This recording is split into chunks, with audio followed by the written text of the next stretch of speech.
เลอก็ทุกขานามือเลอก็สุขสักนาเพราะว่าอ่อนเก่าเคยมวนเคยซื้อเสื่องเปิ้นเคยมักเคยมีเหมือนเปิ้นอยู่ก่ออำสางเฮ็ดหือ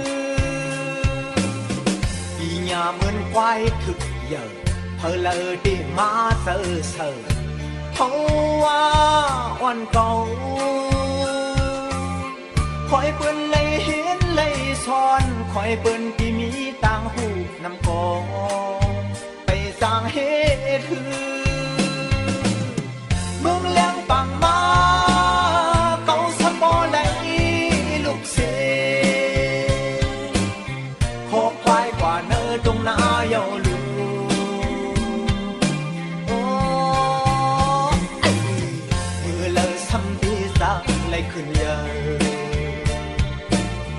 มือเลอดีเหมือนเสริมเปิ้นไหลสัตว์ปานวนเก่า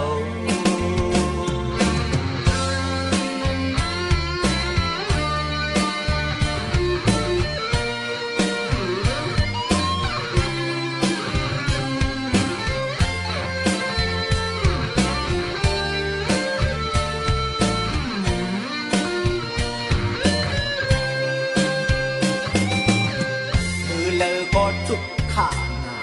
มือเลอก็สุขสักนาเพราะว่าอ่อนเก่าเคยมวนเคยซื้อเสื่องเปิ้นเคยมักเคยมีเหมือนเปิ้นอยู่ก่ออำสางเฮ็ดหือปีหญ้าเหมือนควายถึกเยอะเพอเลอได้มาเซ่อเซ่อเพราะว่าอ่อนเก่าคอยเปิ้นเลยเห็นเลยซ้อนคอยเปิ้นที่มีต่างหูนำกอไปสร้างเฮ็ดหือเมืองแหลงปังมาเก่าสะบ่ไหลลูกเส